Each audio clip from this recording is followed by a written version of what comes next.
मेरे प्यारे देशवासियों, नमस्कार। कोरोना के खिलाफ लड़ाई में जनता कर्फ्यू से लेकर आज तक हम सभी भारतवासियों ने बहुत लंबा सफर तय किया है। समय के साथ आर्थिक गतिविधियों में भी धीरे धीरे तेजी नजर आ रही है। हम में से अधिकांश लोग अपनी जिम्मेदारियों को निभाने के लिए फिर से जीवन को गति देने के लिए रोज घरों से बाहर निकल रहे हैं। त्योहारों के इस मौसम में बाजारों में भी रौनक धीरे धीरे लौट रही है, लेकिन हमें ये भूलना नहीं है कि लॉकडाउन भले चला गया हो, वायरस नहीं गया है।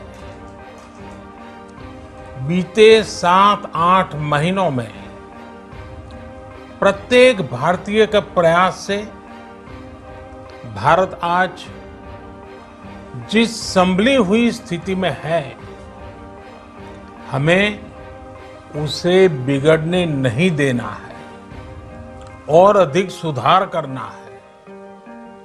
आज देश में रिकवरी रेट अच्छी है, फैटेलिटी रेट कम है। भारत में जहां प्रति 10 लाख जनसंख्या पर करीब 5,500 लोगों को कोरोना हुआ है, वहीं अमेरिका और ब्राजील जैसे देशों में ये आंकड़ा 25,000 के करीब है। भारत में प्रति 10 लाख लोगों में मृत्यु दर 83 है, जबकि अमेरिका, ब्राजील, स्पेन, ब्रिटेन जैसे अनेक देशों में ये आंकड़ा 600 के पार है। दुनिया के साधन संपन्न देशों की तुलना में भारत अपने ज्यादा से ज्यादा नागरिकों का जीवन बचाने में सफल हो रहा है। आज हमारे देश में कोरोना मरीजों के लिए 90 लाख से ज्यादा बेड्स की सुविधा उपलब्ध है।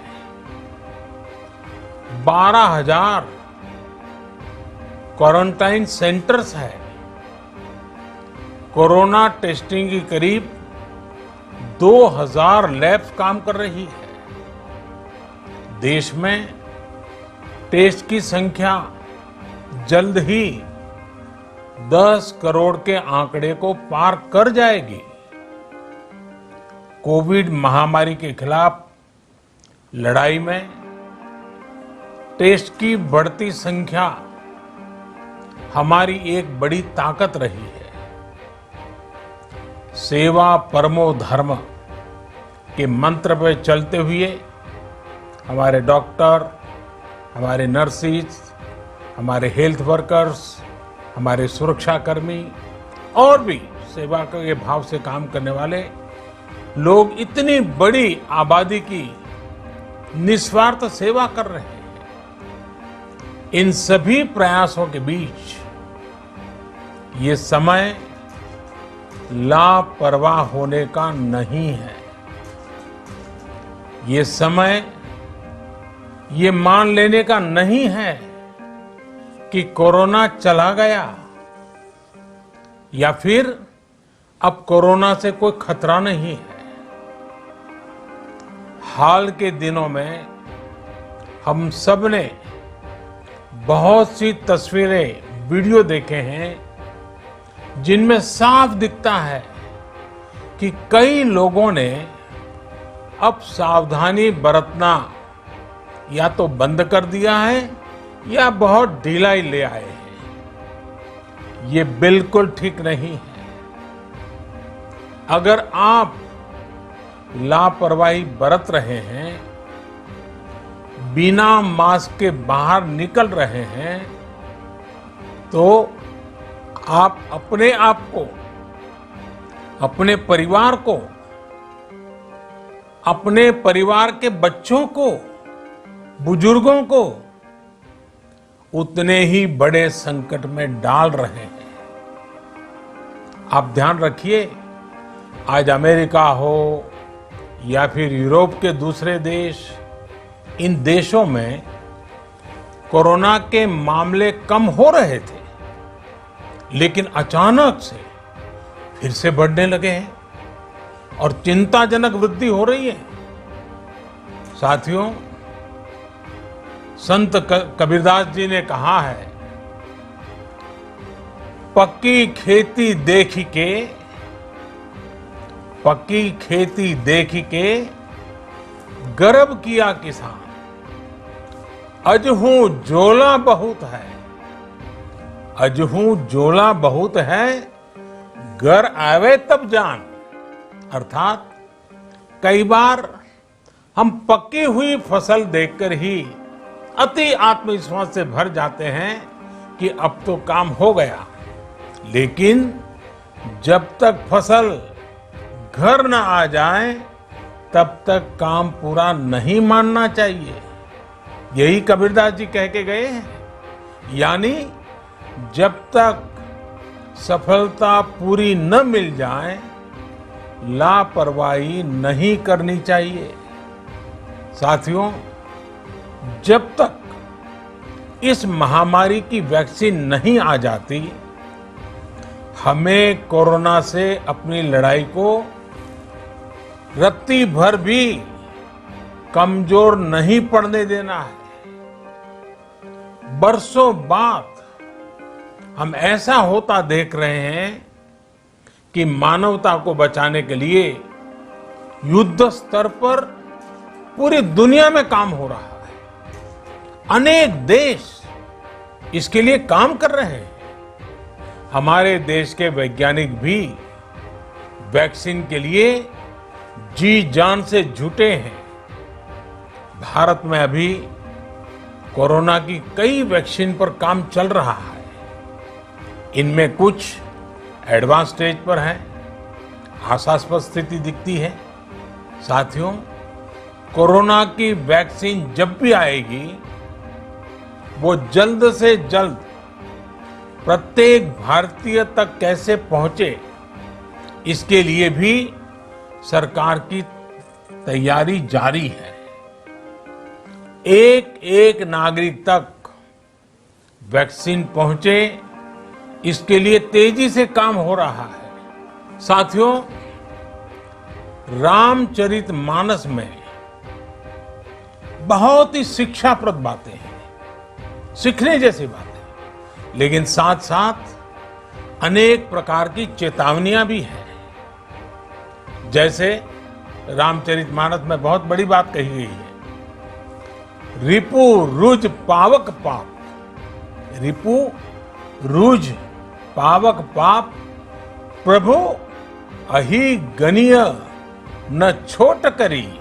अर्थात आग, शत्रु, पाप यानी कि गलती और बीमारी, इन्हें कभी छोटा नहीं समझना चाहिए। जब तक इनका पूरा इलाज न हो जाए, इन्हें हल्के में नहीं लेना चाहिए। इसलिए याद रखिए, जब तक दवाई नहीं, तब तक ढिलाई नहीं। त्योहारों का समय हमारे जीवन में खुशियों का समय है, उल्लास का समय है। एक कठिन समय से निकलकर हम आगे बढ़ रहे हैं। थोड़ी सी लापरवाही हमारी गति को रोक सकती है, हमारी खुशियों को धूमिल कर सकती है। जीवन की जिम्मेदारियों को निभाना और सतर्कता, ये दोनों साथ साथ चलेंगे, तभी जीवन में खुशियां बनी रहेगी। 2 गज की दूरी, समय समय पर साबुन से हाथ धुलना और मास्क लगाना, इसका ध्यान रखिए।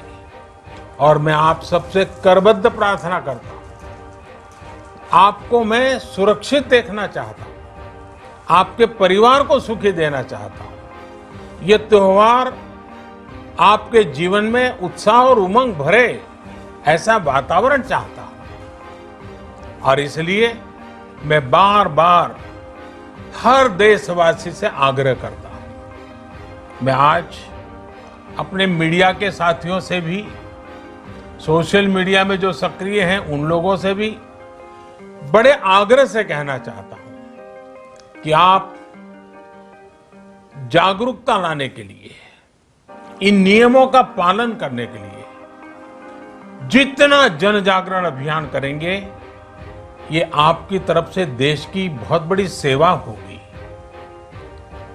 आप जरूर हमें साथ दीजिए, देश के कोटि कोटि जनों को साथ दीजिए। मेरे प्यारे देशवासियों, स्वस्थ रहिए, तेज गति से आगे बढ़िए और हम सब मिलकर के देश को भी आगे बढ़ाएं। इन्हीं शुभकामनाओं के साथ नवरात्र, दशहरा, ईद, दीपावली, छठ पूजा, गुरु नानक जयंती समेत सभी त्योहारों की सभी देशवासियों को एक बार फिर से बहुत बहुत बधाई देता हूं। धन्यवाद।